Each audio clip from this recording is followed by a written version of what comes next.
En esta ocasión contamos con la oportunidad de charlar con Miguel Ciso, quien ha enamorado corazones en todas partes del mundo con su música tradicional venezolana. Sin más nada que decir, demos paso a sus vivencias. ¿Cómo fue esa infancia? Específicamente, sabemos que eres de Ciudad Guayana, pero específicamente ¿dónde te criaste? ¿Cómo fueron esos primeros años? Mira, yo soy de una familia humilde de Puerto Ordaz. Nací en Puerto Ordaz, pero viví los primeros 15 años en San Félix, en la 46, y luego me mudé hacia Los Mangos. Ahí estuve con mi mamá y mi papá, que fueron siempre mi ejemplo. Son personas todavía viven allá en Puerto Ordaz. Ahora viven en otra zona, más hacia Las Lomas. Pero mi infancia fue pues cargada de muchos descubrimientos, más que todo relacionados al arte, a la música. Fui siempre muy inquieto con referente a la música, pero no sabía que tenía, digamos, el talento para la música, sino hasta que me inscribieron en el Conservatorio SEMI de la UD 104. Y allí fue como que empecé a explorar con unos y otros instrumentos, pero de niño siempre pues veía unas ollas o un tambor en la casa de recoger agua o lo que sea, con eso mismo hacía percusión, imitaba los ritmos. Luego, para mi sorpresa, en un cumpleaños me regalaron, en unas navidades me regalaron un teclado a mis padres y empecé a sacar las canciones por mi cuenta, y allí como que una vecina que tocaba el piano les dijo a mis padres: mira, él tiene el talento de la música, porque un niño que a los 7 8 años saca unas músicas en el piano, unas canciones, y con esa facilidad, sin que nadie le haya dicho nada de manera empírica, es porque tiene la facilidad para la música. Y allí fui como, no sé, explorando un poquito con diferentes instrumentos de percusión primero, y ya cuando tenía 7, 8 años, mi papá me puso el cuatro en las manos. Siempre, desde que nací, vi un cuatro que está guindado en la sala de mi casa, pero siempre mi mamá y mi papá me decían como que eso no es un juguete. Ahora tengo muchos, mira, ahí está la Creo que colección. tienes bastante. Pero bueno, sí, siempre me decían, bueno, no es un juguete, pero yo igual estaba siempre como interesado en conocer el sonido de las cuerdas. Me ponía ahí, me montaba en un mueble y lo tocaba, y hasta que, bueno, un día, ya después de varias parrandas, después de varias reuniones familiares que lo vi como lo tocaban, lo agarré una vez, empecé a como a hacer la imitación de lo que yo veía, y mi papá me enseñó los tres primeros acordes: re mayor, sol mayor y la séptima, que son los primeros que yo también enseño como educador en el cuatro. Y ya con esos tres acordes empecé a ver la vida en colores, a ver que todo era posible acompañarse con un instrumento, a descubrir lo que es la armonía, las funciones armónicas de un instrumento tan rico como el cuatro, que además ahora ya lo veo de otra forma, pero en principio era un instrumento con simplemente limitaciones, con tres acordes, y con eso para mí era ya todo un mundo.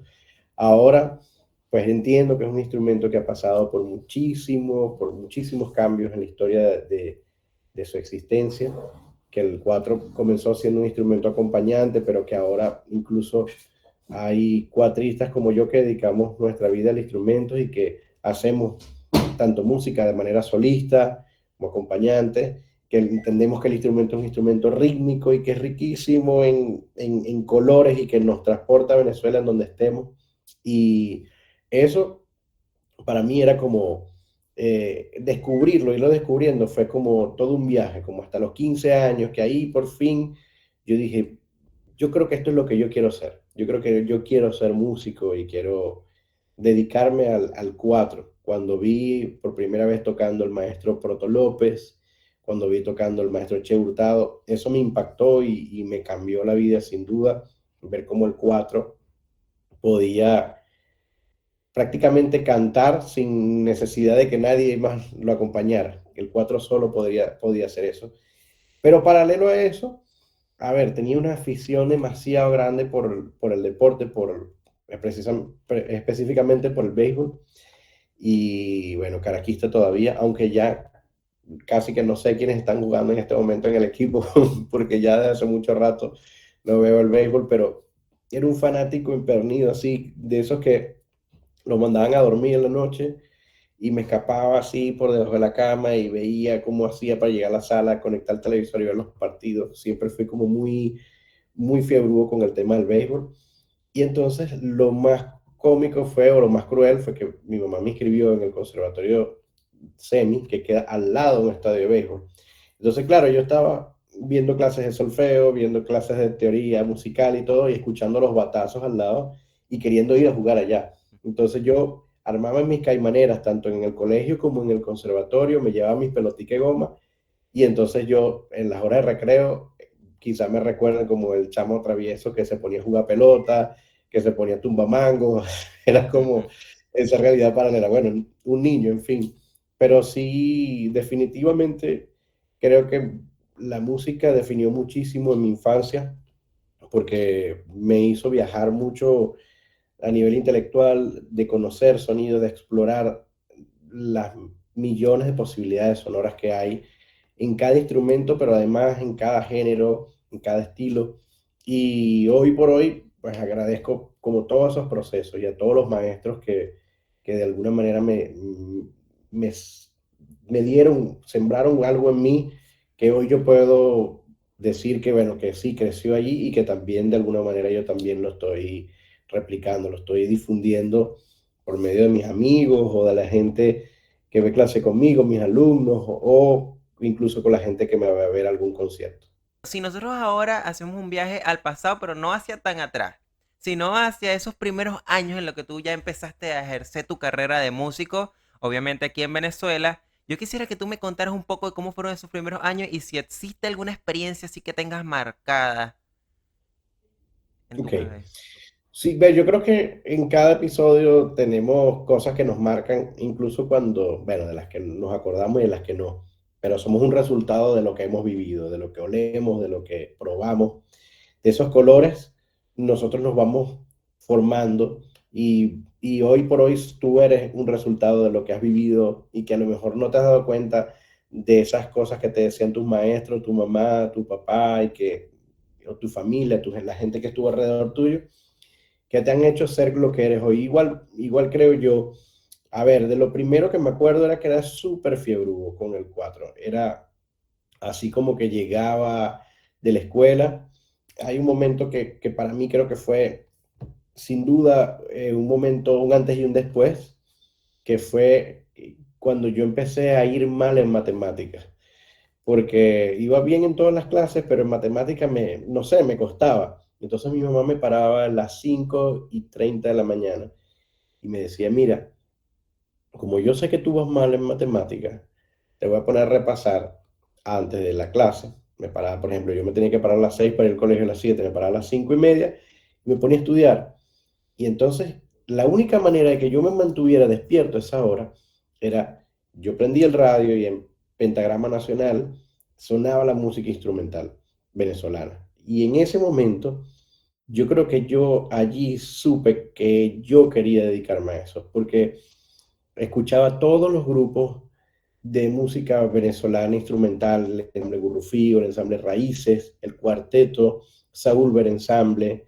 Había muchísimos proyectos. Huáscar Barradas todavía no sonaba, pero después a poco tiempo empezó a sonar y fue parte de una colección que yo fui atesorando, porque mientras yo estudiaba matemática ponía un cassette, cualquier cassette que encontrara por ahí. Yo no sé si mis papás habrán perdido colecciones de algo muy importante, pero yo cualquier cassette que veía por ahí, ok, este va a ser mío. Lo ponía en el radio y grababa el programa. Y llegaba del colegio al mediodía, a la 1 de la tarde, algo así, y escuchaba las canciones que había grabado y las acompañaba con el 4. Al día siguiente lo mismo. Pero de repente encontraba que habían canciones que estaban repetidas, ¿no? Yo decía, esta la grabé ayer, entonces fui armando como una playlist con esas canciones para que no se repitieran y para que no tuvieran, digamos, los anuncios. Entonces las iba editando, pues iba grabando en un reproductor de estos que tenía dos cassettes, iba haciendo mis playlists y en esto hice como 6 o 7 cassettes por los dos lados. Eso tendría, no sé, como unas 5 horas de música, algo así, 4 horas y algo de música. Y eso yo me lo estudiaba de oído, me ponía a tocar 4 horas después que llegaba la noche del conservatorio, que me iba a acostar, luego me regalaron un radiecito y eso yo lo escuchaba antes de dormir. O sea, yo creo que el cerebro de uno está trabajando constantemente atrayendo algo. Luego cuando empecé a tocar, ya un poco más de grande, ese era el repertorio que tocaba con mis amigos, con los pocos que conseguía que podían hacer ese repertorio. Y en el 2007 participé en el Festival La Siembra del Cuatro y gané el festival. Y allí pues tuve que tomar una decisión importante en mi vida. ¿Qué hacía? ¿Me quedaba en la ciudad o me iba a Caracas? ¿Me quedaba en Ciudad Guayana o me iba a la capital? Y recuerdo que un amigo me dijo, mira, yo creo que es un año determinante para ti y yo creo que te vas a arrepentir toda tu vida si no pruebas, si no tomas esa decisión de ir a explorar un nuevo mundo, porque yo sé que estás preparado para él, pero ni siquiera tú lo sabes. Y bueno, hablé con mis padres, yo había tenido miles de conversaciones con ellos que hiciera una carrera universitaria diferente a la música antes de dedicarme a estudiar cualquier otra cosa. Así que yo, pues era un tema delicado porque yo le iba a decir, bueno, estaba empezando a estudiar en la UNED y yo estaba estudiando ingeniería en informática y estaba por el segundo semestre y yo, Dios mío, quiero irme a Caracas.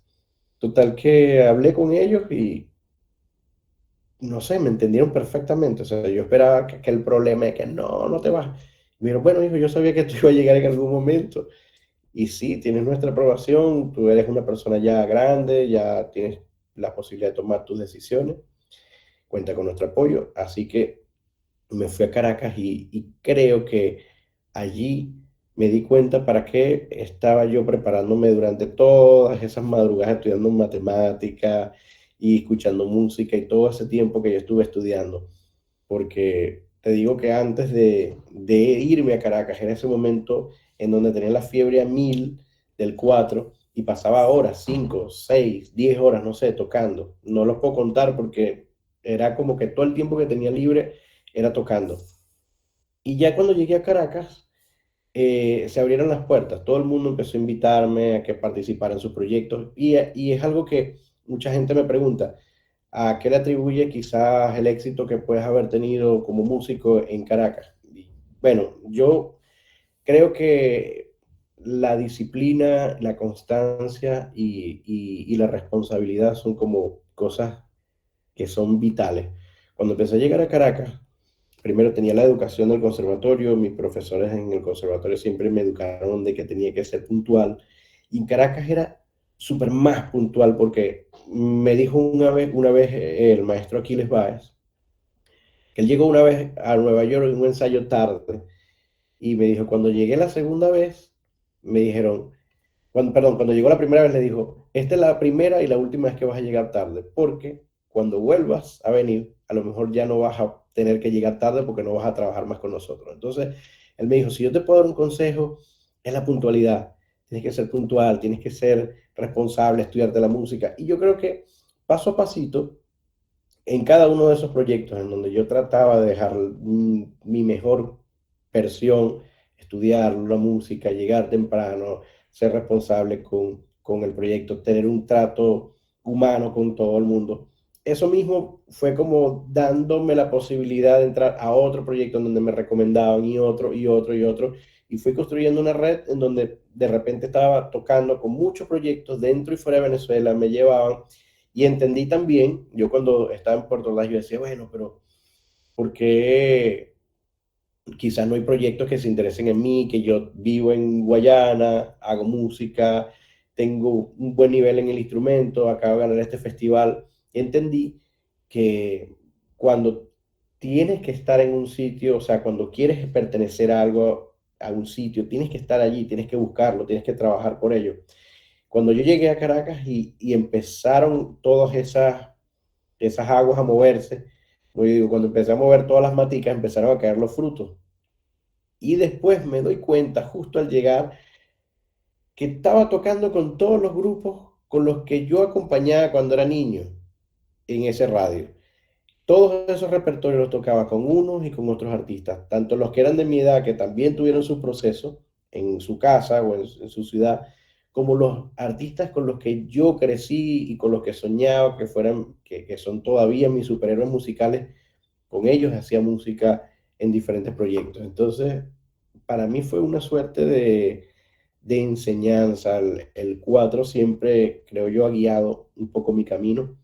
Yo digo que, bueno, que es Dios a través de la música o el destino o la vida, lo que queramos poner en primer lugar, pero creo que siempre el destino y tiene como un plan para ti, el universo y Dios tienen un plan para ti y te usan como, bueno, como un instrumento y te van llevando por diferentes caminos. Mi brújula ha sido el 4. Agradezco muchísimo a Dios que me lo haya puesto en el camino, que haya pertenecido a una familia de músicos en donde estuvo mi padre, mi abuelo, mis primos, Roberto Subero, quien fue un gran maestro para mí, también cuatrista, y ver quizás que, como te dije ahorita, no es quizás un momento, sino muchos momentos, las sumas de muchos momentos los que te van forjando, te van haciendo lo que eres hoy, ¿no? Entonces, yo creo que sí, realmente esos dos momentos serían los dos claves o tres claves cuando eh, empecé a estudiar matemáticas en la mañana y empecé a escuchar música instrumental y a armar mis playlists. Luego, cuando gané la siembra del 4 y luego cuando me fui a Caracas a hacer una vida profesional y por supuesto estudiar música también en la universidad en Caracas. Esa fue como la promesa con mis padres, que me voy, pero voy a estudiar música y voy a hacer carrera. Hay un antes y un después en tu carrera musical cuando tú participaste en ese concurso de la siembra del 4. Entonces yo Sí, creo que es muy importante materializar qué significa para ti la siembra del 4. Para Miguel Ciso, ¿qué es lo que piensa cuando piensa en la para mí siembra del la 4? siembra del 4 es una familia del 4, es una red que te atrapa entre notas, entre cuerdas, entre amigos que ahora están regados por el mundo. Eh, pues fue desde el principio un sueño para mí participar en la Siembra del 4 porque bueno, era como el máximo logro que podías tener como cuatrista en aquel momento, participar allí y ganar el festival, era como, no, eso no va a pasar, pues, ¿entiendes? Pero con el tiempo te vas dando cuenta que tampoco es quizás soplar y hacer botella, todo tiene un proceso, todo tiene un momento y hay que entenderlo y no hay que frustrarse, hay que simplemente seguir trabajando por él. Yo participé en la Siembra del 4 en el 2005 por primera vez y ese primer viaje a mí me permitió conocer en la Siembra del 4 de manera interna, ya no como ese sueño, sino ya como eso, como una familia, en donde estuve conviviendo con diferentes cuatristas de diferentes partes de Venezuela, donde cada uno de ellos tenía un sueño como yo y cada uno había vivido su proceso. Cada uno de ellos había tenido acceso a la misma información, pero también a informaciones diferentes. Y esas informaciones yo fui absorbiéndolas de manera súper genuina y sin ningún tipo de mezquindad. O sea, yo le preguntaba, ¿cómo haces esto? Y me lo decían. Y me preguntaban, ¿y cómo haces aquello? Y yo se los decía. Y era eso, un compartir sincero, a pesar de que era una competencia, porque bueno, al final hay una premiación del primero, segundo y tercer lugar y todo esto, en ese primer viaje yo sentí que era como, wow, yo quiero pertenecer a esto. Y sé que no voy a ganar, porque para mí era una primera experiencia, pero sin embargo, bueno, sobrepasé lo que yo pensé que era mi nivel, porque llegué a la final del festival en esa oportunidad. Y de allí pasaron 2 años. El 2006 no hubo festival y yo el 2006 fue quizá un año crucial en mi vida porque estudié más que nunca, estudiaba muchísimo, eh, desarrollando técnica. Como te digo, después que absorbí todo ese conocimiento que me dieron en ese 2005 en la Siembra del 4, llegué a mi casa pues a armar mis pilares, a complementar con lo que ya tenía y a crear quizá un nuevo sonido a partir de todo lo que había absorbido. Y empecé a escuchar música internacional, empecé a escuchar otros géneros, otros artistas que me habían recomendado.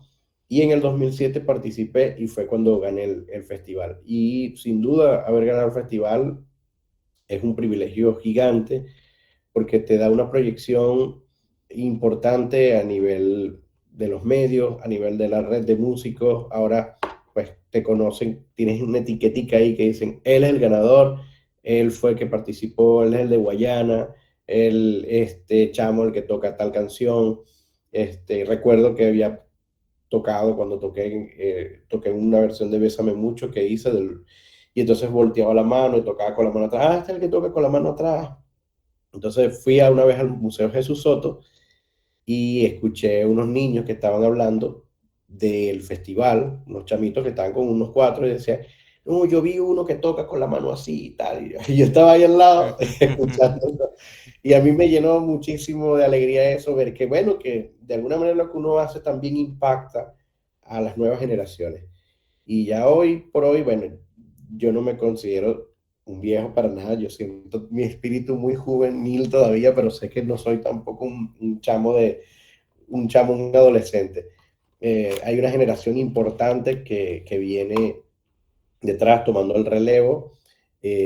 Yo todavía no lo quiero soltar, yo estoy ahí, pero digamos, estamos de la mano trabajando por el instrumento, por el cuatro, que es lo que realmente nos define como músicos, como artistas y que es una herencia muy linda que nos ha regalado Venezuela, que nos han regalado nuestros maestros, específicamente Che Hurtado y Proto López en mi caso, Roberto Subero, son personas que sembraron la semilla del cuatro solista en mí y hoy por hoy a mí me toca pues regarla por otras partes también para recoger los frutos luego. Si en nuestro Totalmente. escudo estuviera un 4, nadie estaría en desacuerdo.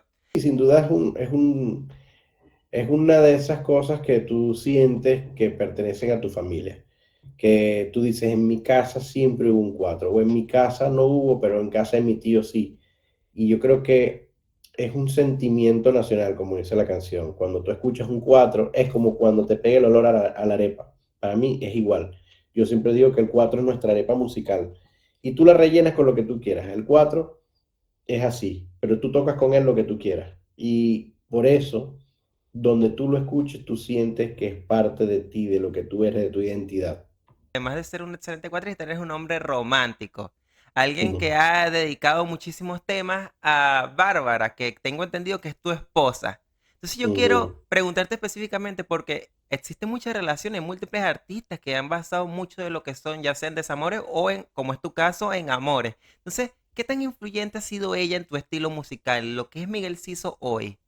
Bueno, ella es mi motor, es una persona que desde que conocí, tú sientes que hay, cuando conoces a alguien que tiene una conexión más allá. Y con ella fue siempre así. Fue una persona que apenas la conocí me dio muchísima, muchísima inspiración, ganas de crear para ella, para mostrarle. Una persona muy sensible a la música, que no es músico, pero que siempre ha estado conectada con la música porque su hermano Lucas, que es uno de mis mejores amigos, fue quien me la presentó y él es violinista, entonces ella conoce desde muy niña parte del repertorio de la música venezolana, de la música brasilera, que también es una de mis grandes pasiones.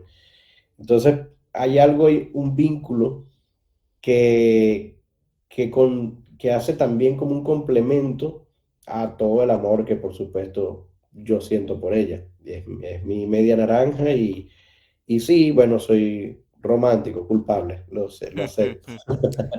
Pero, pero sí, yo creo que las personas que vienen a uno para complementarlo, uno tiene que recibir eso y de alguna manera agradecerlo. Y esa es mi manera de agradecérselo a ella. Tú Ujú. eres la cara internacional del cuatro triple y además de eso representas a Venezuela en el mundo, o sea, tienes ese peso.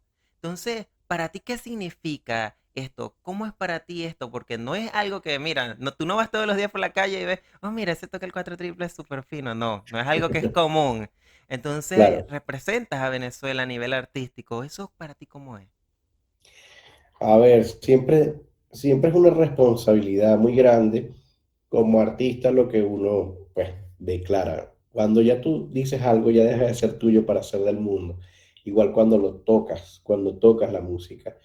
Y cuando compones el mensaje que yo quiero dar como artista, creo que tiene a veces un grado más de complejidad del que yo quisiera, porque yo digo, bueno, yo sé que siendo un poco más básico, siendo un poco más comercial, podría llegar a más personas, pero evidentemente al final uno puede forzar ser algo que uno no quiere. Entonces, yo trato de hacer música, por supuesto, para la gente, pero también algo con lo que yo me siento identificado.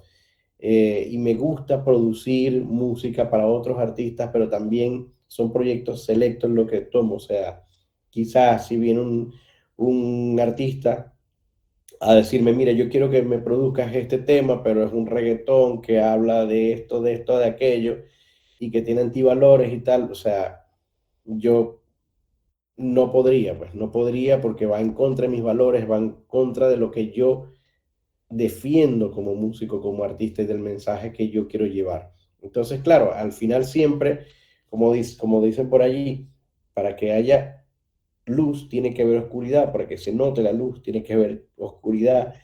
Y hoy yo siento que hay mucha oscuridad y son poquitos las luces que se ven en la música comercial. Hay buenos proyectos, pero lamentablemente los que tienen mucho más impacto en la gente son los que tienen un mensaje más vulgar, más banal, y la música que realmente es más simple, es la música que yo la llamo música desechable, porque es una música hecha en el tiempo que sea. No puede, tú puedes crear una cosa maravillosa en 3 minutos, porque la genialidad yo creo que viene de hacer algo simple que nadie vio, pero que sea genial conlleva una cantidad de cosas, muchos más que la popularidad, porque hay muchas cosas que son populares, hay muchas cosas que son muy conocidas por la gente, pero que no son buenas, ¿entiendes? Entonces yo te podría decir, claro, es muy fuerte, ¿no? Pero, por ejemplo, la droga es muy famosa, pero no es buena, ¿sabes? Ujú. O cosas como esas, yo te lo dejo para ti. Lo que quiero decir es que como músico, como artista, tenemos una responsabilidad muy grande. Yo sé que no hago música para masas, pero me siento muy feliz cuando yo hago la música con la que yo sé que voy a estar feliz dando el mensaje que quiero dar. Y con toda la responsabilidad también le digo a todo el mundo, como que, bueno, sean libres de expresar lo que quieran, porque tampoco podemos decir, no, no lo puedes hacer porque esto no tiene la complejidad o el contenido suficiente para hacerlo. No, yo creo que cada quien tiene su proceso, pero realmente para mí es lamentable ver que hay muchos proyectos en la actualidad que están uniformados, todos iguales, todos suenan igual, todos hablan de lo mismo. Y es como una fórmula que te la venden así, en una latica. Mira, esto es una música enlatada. Tú la destapas, la consumes, facilito, pero no es tan nutritiva como algo que realmente se ha hecho con mucho cariño, de manera orgánica, que tú sembraste ese vegetal, que lo viste crecer, que tú lo preparaste con toda la delicadeza. Entonces yo digo, si el fast food la comida rápida sí, es una cosa que te agrada y que tú te sientes atraído por él. Y es igual a la música. La comida rápida y la música desechable son cosas muy atractivas, que tienen ritmo, que tienen punch, que tú dices, qué rico está esto. Pero ¿son nutritivas realmente? No lo sé. No sé si tampoco yo quiera ser recordado, si es, bueno, si tengo la posibilidad de ser recordado, no sé si quiero ser recordado con ese tipo de música, ¿me entiendes? Y entonces, pues, entiendo cuál es mi lugar.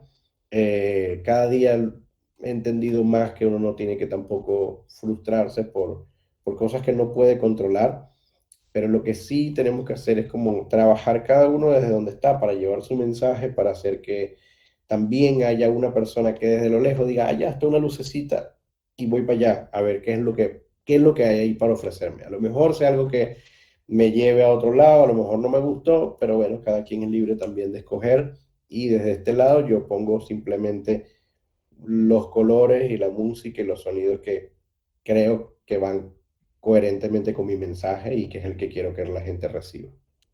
A mí muchas veces me preguntan, y hay gente que incluso dice, ¿y qué se siente ser famoso? Mire, yo no soy famoso, ni tampoco quiero serlo, ¿me entiendes? Yo no quiero ser famoso, yo simplemente quisiera poder tener la posibilidad de dejar un mensaje de la manera que lo quiero dejar. Con mi música, a través de los... Por supuesto, me encantaría que mi música llegara a mucha más gente.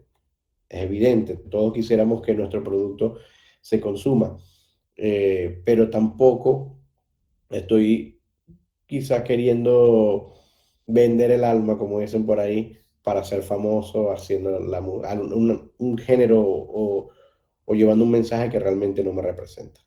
Bueno, yo nunca imaginé que esto iba a ser, o sea, posible. No era un sueño que yo decía, bueno, algún día me voy a ganar un Grammy, voy a trabajar por esto. Primero porque también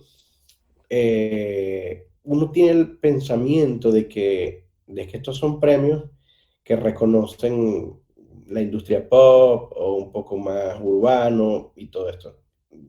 Bueno, yo no lo sabía, pero me enteré que los Grammys también hacían reconocimientos por la música clásica, lo hacen por música folclórica, lo hacen por música instrumental, por música infantil, por música cristiana. Son muchas las categorías y también, bueno, tango, flamenco. Entonces, cuando yo grabé el disco Identidad, yo viví en Venezuela todavía, fue en el 2017. Trabajé con muchos artistas, todos vivíamos en Venezuela. Y era como ese álbum de despedida y de agradecimiento al país porque yo sabía que ya me tenía que ir. Me fui a Irlanda en ese momento. Eh, y quería dejar ese mensaje que yo creo que de alguna manera fue recibido y también amplificado con el reconocimiento porque quizás hay gente que escucha el disco porque dice, este disco se ganó un Grammy, vamos a escucharlo porque algo debe tener. Y creo que eso es como lo bonito de este festival, de este premio, ¿no? Que te da la posibilidad de conectar tanto con la gente que te escucha y de agradecer, por supuesto, ese es como un reconocimiento a el trabajo que mucha gente escucha, que mucha gente apoya, a- para que el artista se sienta de alguna manera respaldado de que su trabajo eh, impacta de manera positiva a mucha gente, que es bien recibido. Y también te ayuda a conectar con gente que realmente no te conoce. Para mí abrió muchísimas puertas y fue así como algo inesperado. Pero respondiendo a tu pregunta, yo creo que fue una cosa que nunca esperé. De repente el ingeniero de sonido que mezcló el disco, que se llama Darío Peñalosa, él me dijo, oye, este disco tiene eh, bueno, una buena calidad de audio. Principalmente eso era lo que él apostaba, ¿no? Es decir, es un disco que tiene muy buena calidad de audio y la música me encanta. Además, era un disco de música venezolana, toda compuesta por mí, pero además para el 4 donde el 4 era el protagonista. Entonces, digamos, no era la instrumental de un artista, sino que el 4 era el artista. Y yo escribí para el 4 para tocar con otros artistas, con percusión, con violines, con flauta, con todos, con cantantes. Invité al Pollo Brito, Marcial Isturi, Huáscar Barradas. Y lo que quise hacer ahí fue como una especie de fiesta en donde reunía un poco mis pases por la música en Venezuela, todos esos episodios. Una canción para mis padres, dos canciones para Bárbara, una canción para mi ciudad, una canción para Caracas también, que era la que me recibía. una canción para esa transición de estar tocando con Huáscar Barradas, por ejemplo, fui parte de su banda luego por 5 años. Eh, Toqué con músicos de mis grandes ídolos en la música venezolana como Nene Quintero, como Luis Julio Toro, o sea, era ese viaje sonoro. Y creo que cuando el ingeniero me dice, esto hay que postularlo a los Grammy, yo, ok, no tenía ni idea de qué era lo que había que hacer ni nada. Él me dijo, yo puedo postularlo y no prometo nada, pero bueno, tengo la posibilidad de postularlo y ya lo demás queda a la suerte y a la vista del jurado. Luego recibo la noticia, cuando estaba ya en Irlanda, de que el disco había sido nominado. Y cuando recibí la noticia fue así como, ¿qué? O sea, yo hasta casi que me había olvidado de que eso estaba postulado a los Grammy. O sea, y me dice, no, nominaron tu disco al mejor álbum instrumental del 2018. Pero no solo eso, sino que estaba nominado con tres de mis músicos brasileños favoritos de la vida. O sea, estaba nominado, imagínate con tu superhéroe, imagínate que te gusta el fútbol y estás nominado con Cristiano, Messi y Neymar, una cosa así, para el Balón de Oro. Entonces era como, wow, wow, o sea, pues como yo decía, no lo puedo creer, porque es que realmente a mí el reconocimiento será que mi nombre está al lado de ellos. Incluso todavía ahí me negaba que podría ganarlo. Y fue Bárbara justamente la que me decía, tú lo puedes ganar, cree en ti, ya tú hiciste el trabajo, confío en que es un trabajo maravilloso. Y en algún momento me lo creí porque dije, bueno, ¿es el mejor disco que pude haber grabado en ese momento? Sí, sí, fue el mejor disco que pude haber grabado con todos mis amigos, con todas mis vivencias. Y si no me lo gano, pues igual voy a estar feliz porque voy a estar con todos estos panas que son unos ídolos. Y si me lo gano, quisiera ayudar a la gente, a mucha gente, a que crea en sus proyectos, a que crea en sus sueños, a que crea que esto es posible. Y así fue cuando recibí, estando en Las Vegas, dijeron mi nombre como ganador, era como, uff, o sea, no, bueno, esto es un sueño. Y fue un momento que, por supuesto, de los días más impactantes que puede tener un artista, tener un reconocimiento, que tu nombre esté al lado de todos ellos ya es un triunfo, pero que te den esta estatuilla, que aquí la tengo al lado de mi escritorio, es como, es muy lindo ver tu nombre allí como artista, como productor, y ver que es un disco que no fue hecho para eso, pero que de alguna manera, por hacer las cosas bien, por creer en tu mensaje, por creer en lo que tú haces, llegó. Y es como lo que te decía ahora. Quizás si yo hubiese dicho, no, yo me voy a ir por el reggaetón o yo me voy a ir a hacer esta música porque yo creo que por aquí van los tiros y por aquí va a ser más fácil para mí tocar un cuatro y hacer algo que quizás no me gusta a mí, pero yo me voy a ganar un Grammy. Quizás no lo estuviera. Estoy casi seguro que no lo estuviera.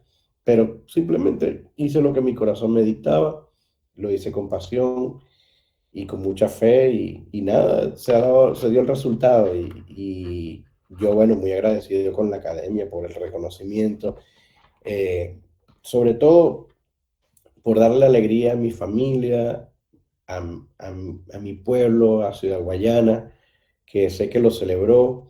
Lamenté muchísimo no ir en aquel momento a celebrarlo con ellos, pero bueno, era un momento en el que estaba muy difícil para mí poder volver a Venezuela económicamente, en mi vida personal, o sea, era como muy complicado todo. Me llegó ese reconocimiento sin esperarlo y fue como, uf, empezaron a salir conciertos, empezaron a salirme muchísimas actividades que, bueno, fui tratando de surfear la ola como pude, pero siempre lo digo, o sea, de las cosas más lindas que yo sé que puedo haber traído esto para mí es como poder darle alegría a mi familia, a mi gente en Venezuela, en Ciudad Guayana, y darle quizá la inspiración a amigos con los que se identifiquen quizás con este proyecto y que quizás en algún momento digan, bueno,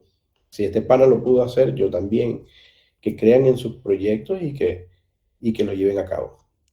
¿Qué es lo que tú más extrañas de esta ciudad?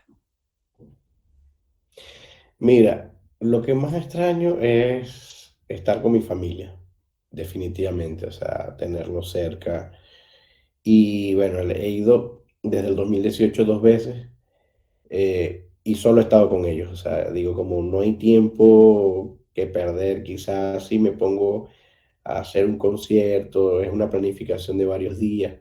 En algún momento quiero volver a tocar allá en Venezuela, pero no lo he hecho desde el 2018, no he vuelto a tocar allá.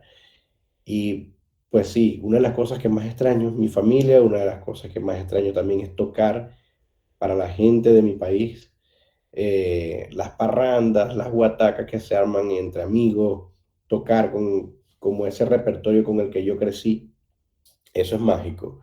Y por supuesto, visitar las diferentes partes de Venezuela que son maravillosas, hacer turismo. Sueño con ir algún día al Salto Ángel, todavía no lo conozco.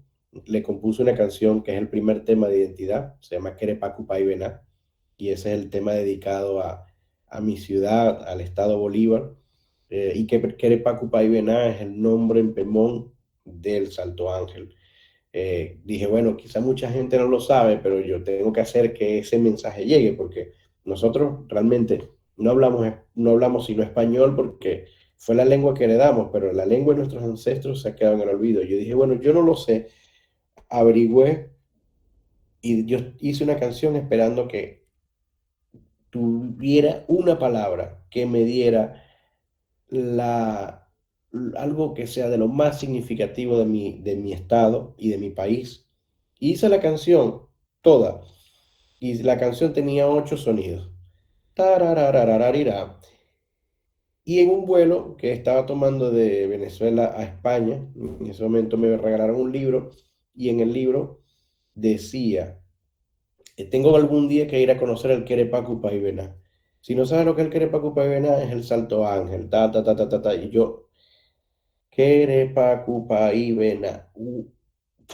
Esto es, esta es la palabra. Llamé a una amiga mía, Elena Gil, que es Pemona, y le pregunté qué significa. Me dijo, es la caída, caída de agua más profunda, que es el Salto Ángel, que tiene casi 1 kilómetro de caída de agua. Y ahí empecé como a construir todo el tema ya como para que fuera el tema bandera. Fue el tema que compuse, un tema que además toqué todo con el cuatro triple. Y fue además el tema, como te digo, promocional de este disco. Entonces, bueno, es un tema más donde canto, no soy cantante, pero bueno, un coro ahí que se repite muchas veces y es como una conversa entre el cuatro y yo, con diferentes capas. Y bueno, es ese regalo que a mí me gustaría tener algún día sería tocar en el Salto Ángel, ir a Canaima, ir a conocer ese salto de agua tan profundo que tenemos. Y Y eso es algo que dice que no puedes extrañar algo que no conoces y que no, pero yo siento que es algo que extraño y que de alguna manera, no sé, estaré conectado con él. Sin duda, como guayaneses estamos conectados con él. Pero bueno, es así. Ese es un paisaje, familia, música, comida. Por este año, no, todavía no. Todavía digo porque, bueno, el año está en todo el ombligo, a la mitad. Pero sueño con que sí, con que haya algo, con que haya una invitación. Tengo la posibilidad de quizá ir el año que viene, pero no está todavía concretado. Ojalá que sí. También, por ahora es como un poco incierto cuándo sea el próximo viaje a Venezuela. ¿por qué, profesor? ¿Qué te animó a ser docente de música? Bueno, yo estudié en el Conservatorio SEMI de San Félix, SEMI con C, Ujú. y es un sitio que para mí pues, me marcó. Recibí clases de maestros muy, muy queridos y además me gradué allí de profesor de música. Entonces, desde que antes de graduarme ya empecé a dar clases, daba clases de los 14 años y es algo que siempre me ha acompañado, pues me ha acompañado educar. Antes trabajaba más con niños, con grupos, es algo que quizás no se me da tan bien, tengo que confesarlo, me gusta más trabajar con adultos y con grupos un poco, gente que esté como un poco más con ganas de aprender, con más compromiso. Lo disfruto mucho y me conecto mucho con los alumnos que son así, como con mucha iniciativa y con muchas ganas de aprender. Cuando son fiebrudos, perfecto. Este, entonces, claro, tengo un selecto grupo de alumnos que son así, pues como los alumnos que me dan esa vibra, que me dicen, mira, yo quiero ver clase contigo. De hecho, de Venezuela tengo dos alumnos, pero siempre les digo, pues escríbenme si quieren ver clase conmigo, de cuatro, de música, de producción, lo que sea, pueden escribirme a mi correo, que te lo puedo dar y lo pones allí, que es Ok, contacto@miguelciso.com, que creo que es el que te mandé, por el que te mandé la invitación a ok. la... Sí, lo pondré, lo pondré. Sí. Y me encanta poder de alguna manera compartir lo que yo he recibido, ver la evolución de los músicos, es genial, y también guiarlos en ese proceso. A mí me hubiese gustado también tener como una guía más personalizada cuando yo estaba pues aprendiendo. A mí me tocaba viajar a Ciudad Bolívar, encontrarme con mi primo una vez al mes y a veces iba y él no estaba y yo, perdí el viaje, tengo que esperar otro mes más para ir a visitarlo, para que me vuelva a corregir lo que estuve estudiando por un mes. Y entonces es así, cuando tú sientes que tienes a alguien que te guíe en el proceso, es como maravilloso. Y eso me gusta conectar con los alumnos así. Entre esas cosas que me gusta hacer de la música, que disfruto muchísimo, ya me decías, dar clases es una de ellas, componer es otra de ellas, eh, producir, ahorita estoy trabajando mucho con otros artistas, estoy produciendo los discos de otros artistas. El año pasado produje el disco del maestro Omar Acosta, que es uno de esos músicos, imagínate, de esos músicos que yo escuchaba en la radio a las 5:30 de la mañana. Entonces, ¿qué iba a imaginar yo? Que cuando yo llegara aquí a España el año pasado, me iba a encontrar con ese señor que es para mí un referente de la música venezolana. O sea, él compuso una versión del Pajarillo que es bellísima, que grabamos, por cierto, que está en YouTube y en el disco. Y es uno de los arreglistas de la versión del Diablo Suelto más famosa que hay, que lo tocan ahorita en todo el mundo, y también es un compositor maravilloso. Y que él tocara conmigo y me dijera, yo quiero que tú me produzcas mi próximo álbum. Y tener ese peso es como, wow, esa responsabilidad es un placer hermosísimo, poder agarrar a uno de esos artistas que tú admiras mucho y llevarlo al nivel que tú lo tienes, así como tiene que ser aquí donde el tipo esté.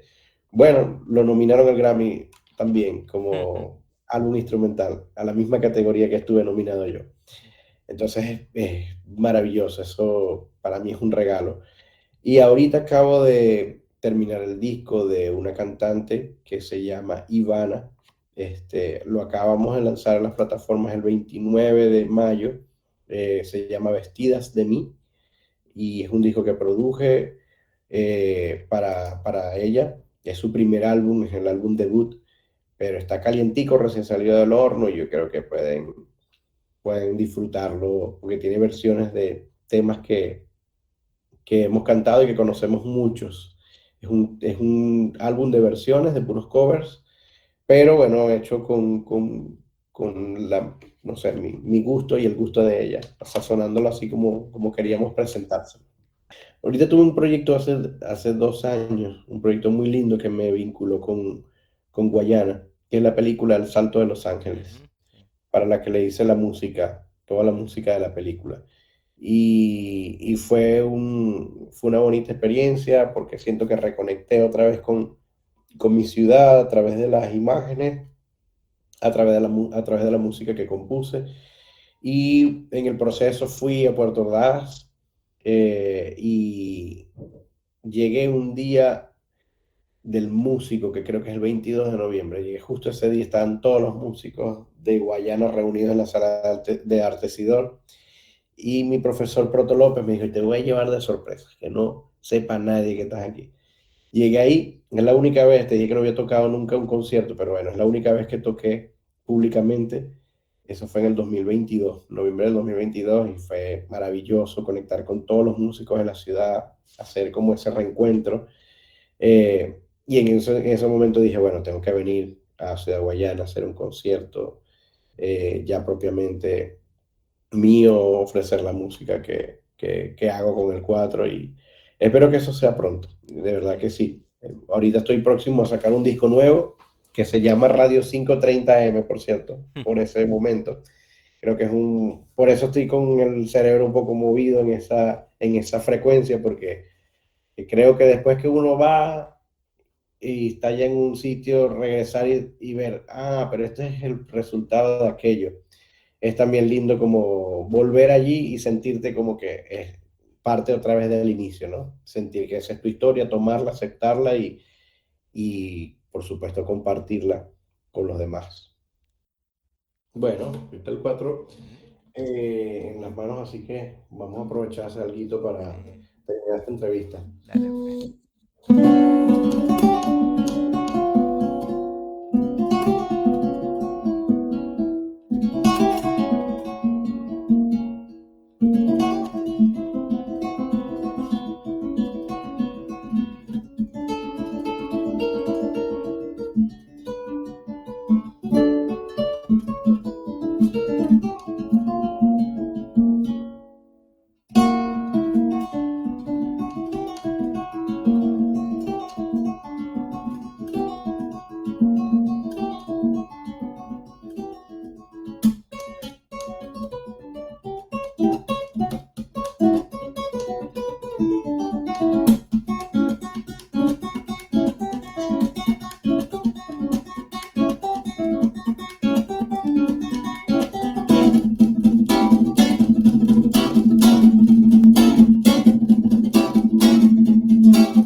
Recuerda que si te gustó, puedes ir a leer la versión escrita de la entrevista en www.correodelcaroni.com. No olvides darle like y suscribirte. Hasta la próxima.